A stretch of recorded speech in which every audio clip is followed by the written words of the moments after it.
What's up, YouTube? So I'm here with another dope reaction video. Now, this reaction video is about the Unforgiven gang from Florida. The gang that, as many of you might know, Wade Wilson, the notorious spree killer, claims to be a part of, but isn't actually a part of. So we're going to learn all about this gang today. This video is by Killer Chronicles. Shout out to them. Go give them a subscription. And the name of the video is Unforgiven, the hate group that runs Florida. Damn. Well, like, comment, subscribe if you haven't already, and let's get right into this reaction video. From the swampy backwoods to the beautiful beaches and cocaine-filled cities of Florida, there exists a secretive and controversial criminal organization with bigger hopes and aspirations than your typical gang. They call themselves the Unforgiven, a reference to their outsider status from mainstream society, and they wear it with pride. This group has done more than most all-white gangs to earn its white supremacist label. And within Florida prisons, it is a dominant force, rivaled only by the Universal Aryan Brotherhood.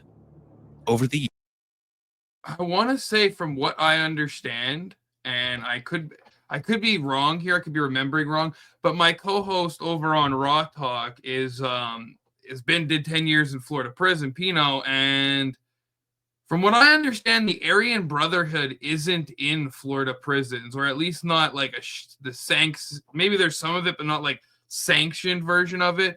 From what I understand, it's the Unforgiven that's like the only really like respected white gang in Florida. Like they're the only gang that actually on the compound is respected and looked at as like a real gang. Most of the other gangs that are white are not. The Unforgiven has been linked to beatdowns, extortion, intimidation, and even murders throughout this marshland paradise. And it has also even attempted to gain a foothold in local politics and government. This presentation is based on a review of thousands of documents, photos, videos, articles from credible news sources, and the words of Unforgiven members themselves, including a president who claims people have the wrong idea about this group that embraces Nazi symbolism, allegedly tried to take over Florida town, and which goes by the creed, "Unforgiven forever, forever unforgiven." On the night of June 23rd, 2003, in the small city of Longwood, Florida, two men with totally opposite life trajectories cross paths with tragic consequences. For Tony Francis, it was just another night of work behind the counter of a local quick corner, where he spent as much as 70 hours each week, greeting customers and dishing out snacks. But for 28-year-old Tyndall Jason Williams, it was just a night of drug-fueled desperation that had led him there with a borrowed sawed-off shotgun, determined to commit a brazen robbery to pay off a drug debt to his own girlfriend. Williams walked into the store, raised the gun at Francis, and shot him squarely in the chest from a few feet away. Well, damn, bro. You could have just robbed this. You had to just go in and shoot him. You couldn't just rob the store. Like, I don't understand. These are just crazy. I don't understand why people do that. I could get why you would rob a store, but you could just rob the store and probably would have saved yourself a whole lot of trouble. Without giving him any time to react. As the clerk lay dying, Williams tried and failed to locate a stash of cash, only to leave completely empty-handed and to dispose of the weapon in Lake Monroe. Earlier in the night, Williams had expressed a specific desire to rob a Middle Eastern man, using a racist epithet in the process. In the end, all he'd managed to do was kill an innocent person and get himself a life case. Surveillance video of the crime was broadcast all over the local news, and for the next 24 hours, Williams and even some of his loved ones fielded calls from concerned friends who easily recognized him.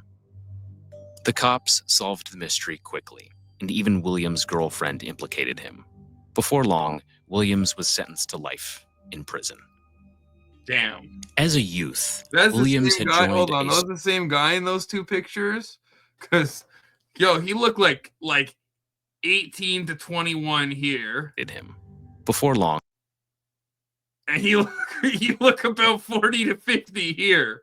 And I don't think like that crime did, those videos didn't look like it was 30 years ago.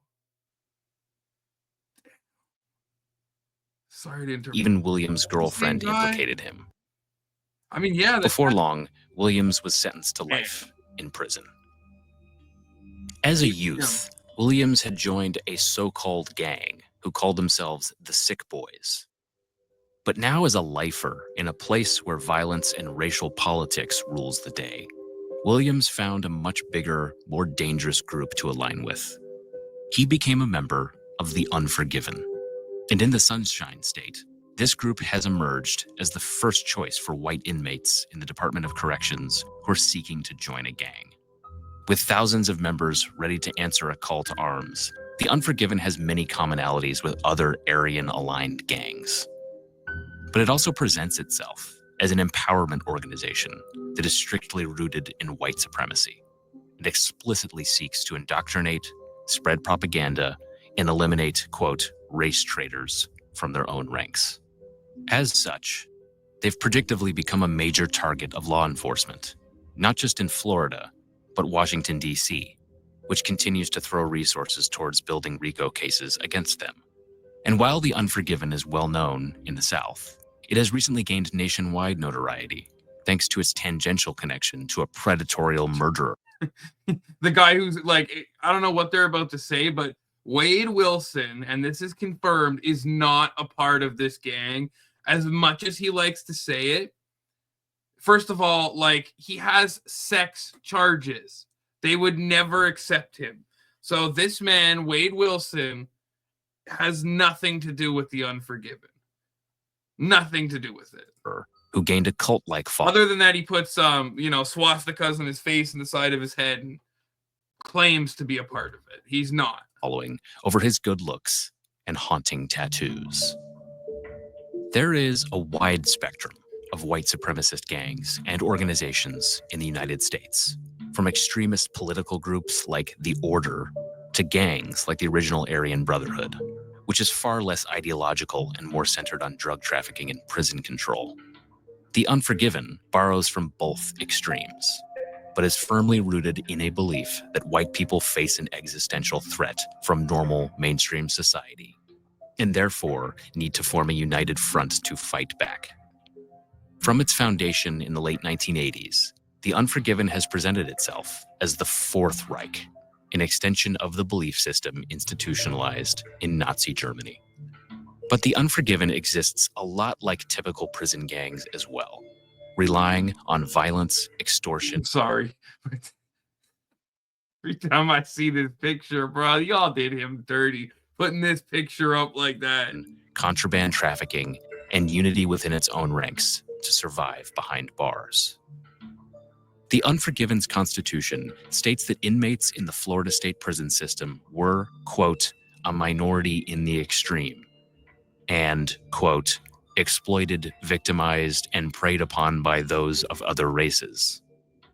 Their solution was simple: to form a paramilitary organization in prison, creating a group that has a rigid leadership hierarchy, yet also asserts that all members. I mean, what they're saying here really makes sense, because from what I know, like, in most situations, white people are like the bottom of the barrel in Florida prison. And from what I understand, in American prison in general, like, white people are the bottom of the barrel. Like, you gotta like really be a somebody or be part of something to really work your way up, because you don't really got nobody on your side, from at least in most places. Not, I know California and certain places are a bit different, but from most places, from what I've seen, it's like that. And it's a bit weird to me because, like, so where I live, like, there are white gangs here that have nothing to do with racism. Like, there's a white gang. I'm not going to mention any names, but there's a white gang here that's clicked up with one of the like biggest Crip gangs, right?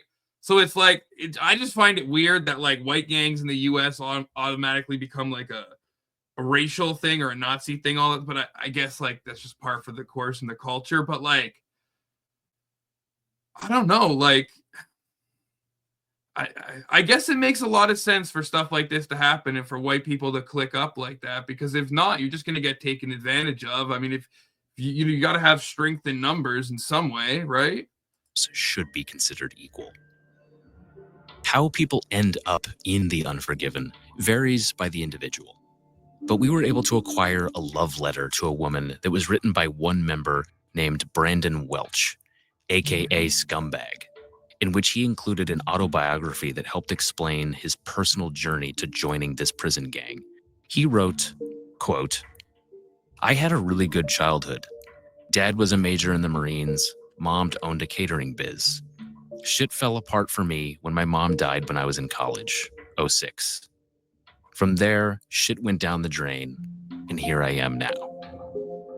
The longer version was that Welch developed a painkiller addiction after studying business in college, and his life totally fell apart. He was prosecuted for being a pot courier, pawning a stolen bike, and finally robbing someone with a hammer. I have a hard time with that because like the whole epidemic of like painkillers in the US, like yeah, like you have to be in control of what you did, but at the same time, like the drug companies flooded the market with those to like average working class people who were, if you were just hurting from work, and like gave you something that was way stronger than street grade heroin and way more addictive, and then just gave that to a bunch of people, right? And like, listen, I've taken them before. They're the best feeling ever, right? And it's like coming off of them, if you take them consistently for a super long time, which I never have, but I've seen it with people, like it's insane. So it's like with stuff like this, a lot of this stuff, I feel like although people have to be responsible for their own actions, they also shouldn't be flooded with legal prescription heroin that's told to them that it's non-addictive and they'll be okay. And then, I mean, look where we are now with all the opioid epidemic, right? So, I mean, when I hear like it started with opioid stuff and then I see it going like that, like the first finger needs to be pointed at the drug companies for me. I'm just putting that in. I know it's a bit off topic, but prison, he was assaulted by the Haitian American gang known as Zopound and associated with the Unforgiven for protection. As a fully grown adult, he committed a prison stabbing against another Unforgiven member who was wounded in several vital areas but survived, and later told police he would have stabbed Welch first if given the chance. For the stabbing, Welch was given 2 decades in federal prison, a sentence that he has barely begun to serve. New members are expected to study extremist white supremacist ideology and to undergo a probationary period of several months to a year. When deemed acceptable to join the Unforgiven, the prospect must undergo a bloodletting to symbolize the shedding of old blood to join a new family, to accept the following motto, known as the 21 words. Quote, "As brothers forgiven not by society, embrace Aryan culture, knowledge, and strength. Die proud under that swastika shroud, remaining forever unforgiven." The Unforgiven also goes by the 21-2-12 numerical. I just want to say, I always find it so ironic that white supremacist gangs use an Indian symbol. Like the Nazi symbol is an Indian symbol. That's where the Nazis just stole it from the Indians. It means the perpetual motion of humanity. I don't understand why it's a white, like it's a brown person symbol. But man, I gotta say, like, I didn't know too much about the Unforgiven gang, and like, you know, they seem really serious. Like, they seem like they're not playing with you. If you in the backwoods of Florida, maybe like upstate Florida, you're probably not the people you want to run into, I would say. Code. 21 to 12, bro. Fuck who don't like it. In your mouth, you eat chicken ass, bitch. Anyway, I'm unforgiven to the motherfucking toe tag to the bus stop. 21 to 12, you hear me? UFFU. I'm forgiven forever. Fuck you. You know what I'm saying? In keeping with this theme, members throw up a 21 hand sign. We've also noticed that from our own review of writings, videotapes, and transcripts of conversations that Unforgiven members often colloquially refer to one another as cracker. Members are prohibited from drug use, and those who do use drugs are supposed to fess up and seek help. The organizational structure is twofold, with a president of prisons and another of the free world. I didn't know that they weren't allowed to. I mean, I don't know how true that is. I'm gonna have to look into that. I'll ask Pino, but That's true. That's crazy. I would have thought it was the opposite. And a military-like ranking system that includes lieutenants, soldiers, and sergeants, but also couriers, treasurers, sociologists, and procurement coordinators. Before receiving an organization patch, meaning a tattoo of an iron cross intertwined with a swastika, an Unforgiven member must commit, quote, an extreme act of violence against someone who has committed a crime against the white race, or is a, quote, racial adversary. The tattoo can only be given to a member in a specific area, a vital sign on the upper half of their bodies, to both symbolize their fervent loyalty to the organization, as well as to serve as a reminder of just how painful it would be to have such a tattoo burned off or covered in the event that a member betrays the gang. Members are also given a gang pseudonym that they aren't supposed to share with folks outside of the organization.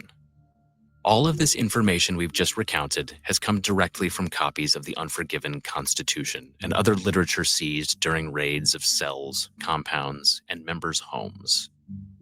While these documents claim to have a rigid system of standards for new and established members, why all y'all got messy houses? Like, why can't one of y'all just clean your house? Like, I mean, you know what? They're probably just showing those on purpose. I bet a bunch of y'all actually.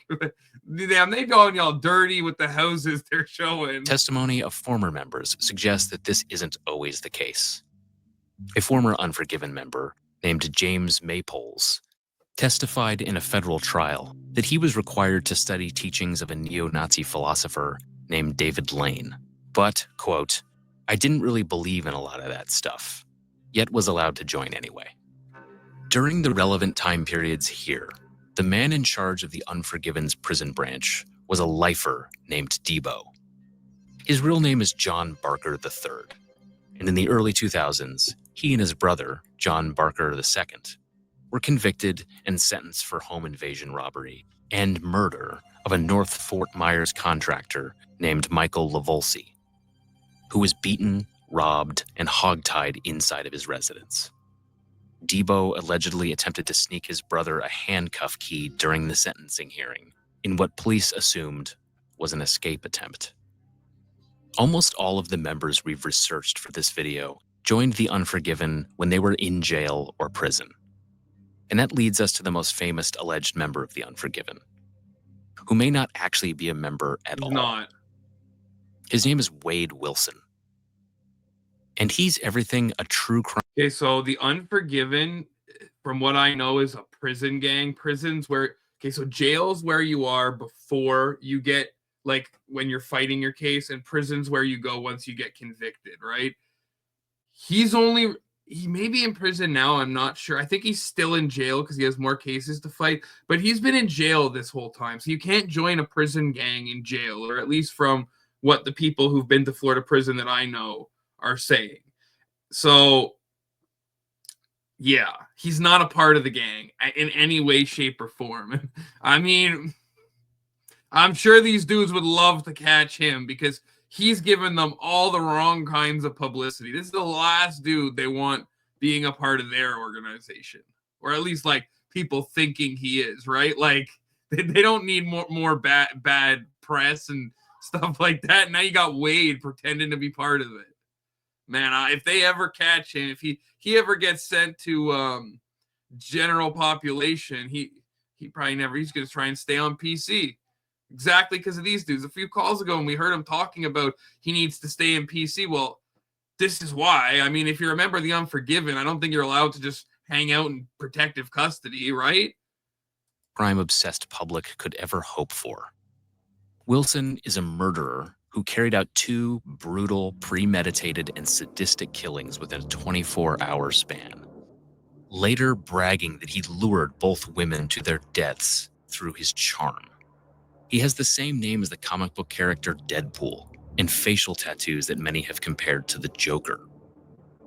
Wilson blamed his crimes on accidental drug ingestion, claiming he must have taken bath salts or synthetic marijuana disguised as cocaine. But if you look at his case, there are pretty clear indications that he is a sadist. Wilson's sad story starts at a Cape Coral nightclub called Buddha, where he met Christine Melton and her best friend, Stephanie Johnson, introducing himself as JR. He seemed charming and friendly, and eventually the two women, Wilson and a man named Jason Shepard, all headed to Shepard's home where Melton and Wilson had consensual sex. What no one knew was that Wilson had left his girlfriend at the club and stolen her car for the four to use in the process.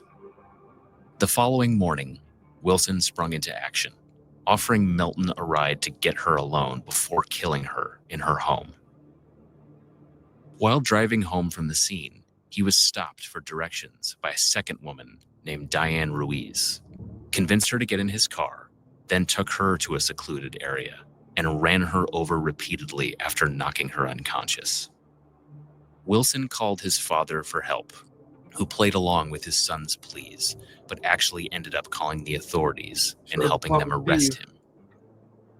The crimes have generated a strange fascination. Every time I see this guy, his black lawyer, one of his like legal, this dude does not want to be. Just look at his face, dude. He would rather be representing anyone else. With TikTokers and news media following every small development with great concern. And Jelly Roll's wife even recently revealing that she tried to get Wilson a Netflix show. Wilson has been convicted and sentenced to death. But while his case was pending, news media coast to coast wrote detailed reports about his status as a member of the Unforgiven, claiming that police had confirmed his affiliation with the notorious white supremacist gang.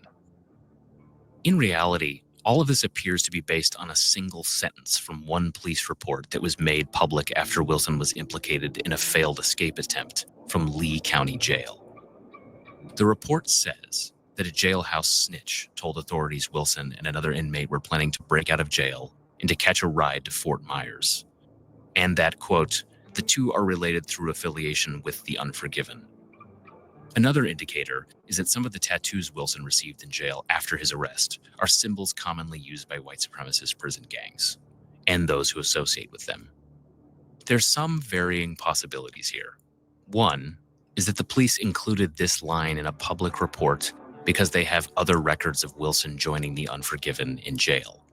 But in a jail like Lee County, it is likely that all of the white inmates outside of protective custody are affiliated on some level with the Unforgiven, even if the, quote, affiliation simply means that hanging out in the same location at an exercise yard or chow hall.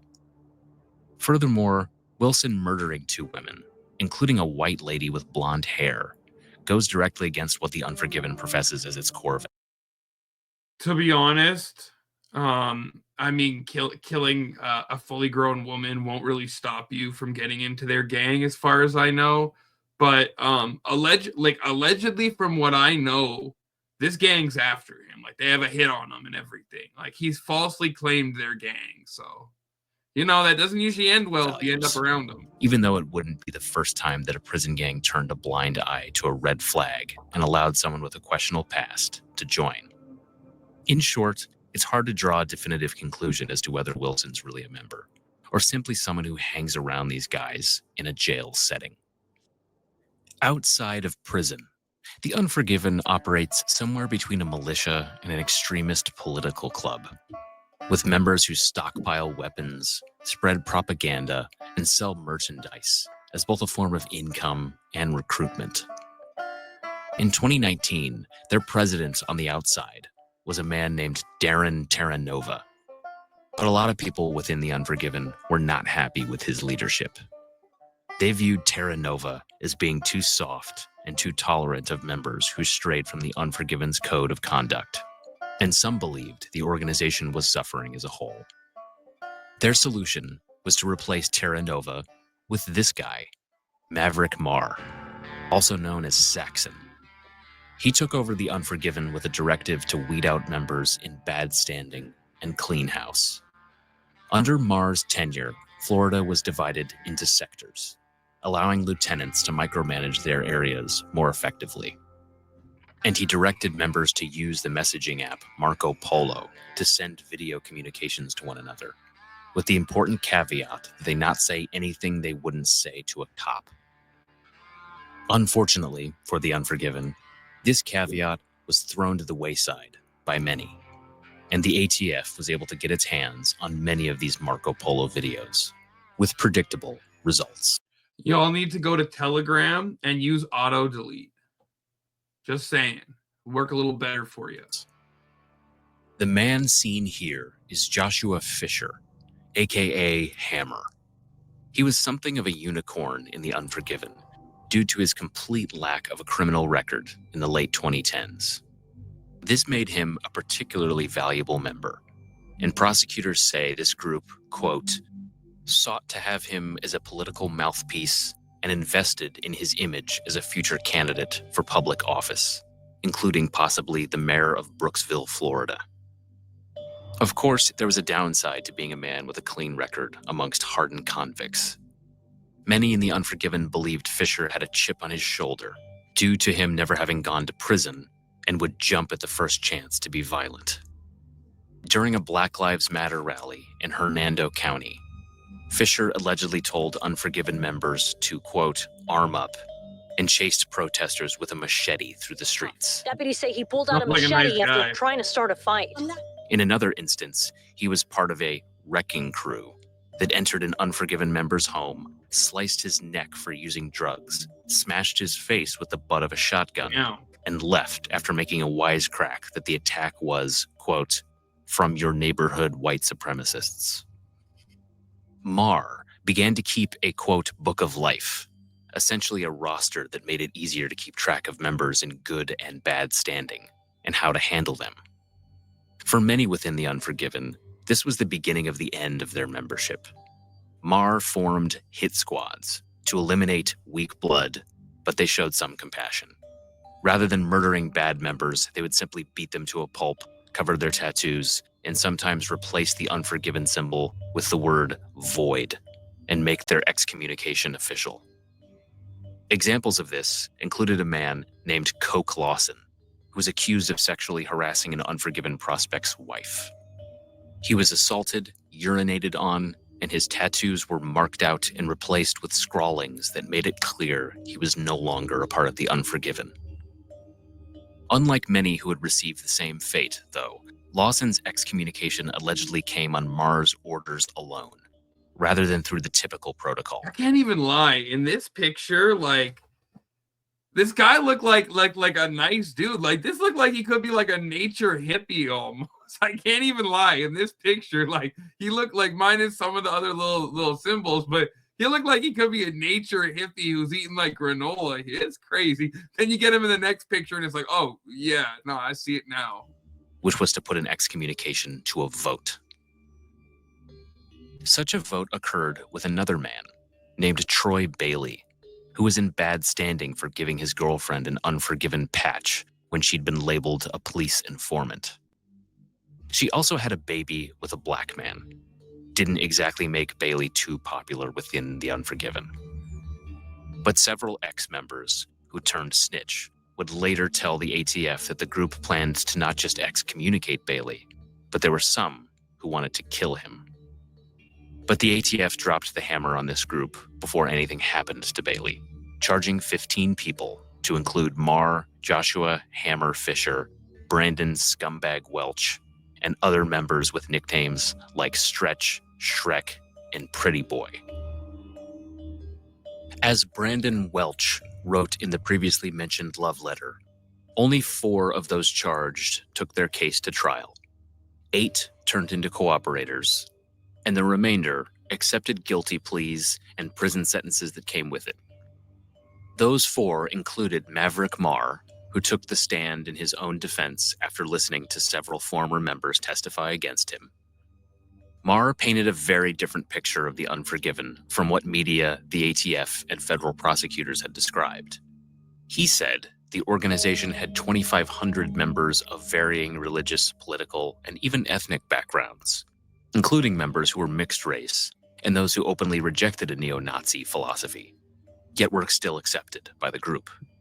Quote, do we have white supremacists? Absolutely. Do we have racists? Absolutely.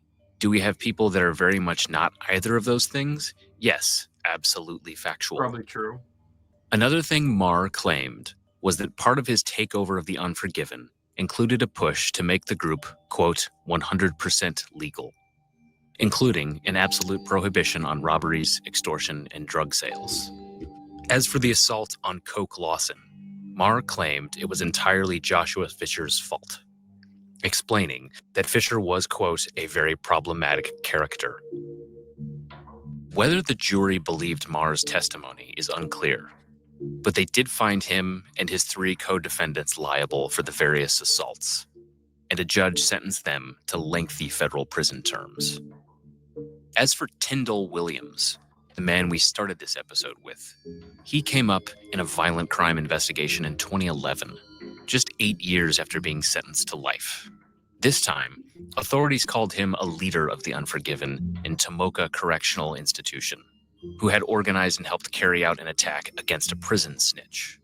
The victim was targeted for telling police about Unforgiven contraband rings in the facility, and his identity was the biggest irony of them all. Hold on. He was Esteban Quintana. What? Identity was the for telling police about Unforgiven contraband. Why we got Cheetos and Doritos and whatever munchies are next to the cell phones? Like, I get it. We gotta, like, when we're taking pictures to like show off what we got, why are we including the Cheetos that we got? I mean, maybe there's no, these bags look still sealed. Damn, they got the Cheeto bust of the year. Rings in the facility, and his identity was the biggest irony of them all. He was Esteban Quintanal, a man who had murdered Hialeah police officer Pedro Antonio Canas in 1992 during a domestic violence call. Tyndall Williams and the other 4 men waited for Quintanal to shower during mealtime. Then, 3 of them pounced on him while the other 2 kept watch. He was rushed to an off-site hospital and barely survived the stabbing. The recent Unforgiven prosecution, while technically a success, has done little to curb the gang's activity. It still maintains a strong presence throughout the state of Florida, with the potential to go even further. As the gang's profile is raised by its connection to Wade Wilson, and as many more members end up in federal prison through the DOJ's ongoing efforts to go after the gang, it is likely that the Unforgiven will continue to spread. Y'all have remember anything about this, but I thought this was the Sunshine State. It's supposed to be Florida. What the fuck is this? That's crazy for Florida. No. Doing that's what all Damn. people be out here smoking this ice. That was pretty funny. I'm not gonna lie. Anyways, yo, chat. Let me know what you thought of this video. I mean, that was pretty crazy. We got to learn some stuff about the Unforgiven. Wade Wilson is not a member of the Unforgiven, but that was a pretty good episode. Shout out to what's the name of this channel again? Before I forget, Killer Chronicles. Go sub to them. This was a really good video. Let me know your opinions down in the comments. Everything you thought, what you liked, what you didn't like about this video. Don't forget to like, comment, subscribe. Help me get to 10K by the end of the year. I hope everyone has a blessed Sunday. And, peace out.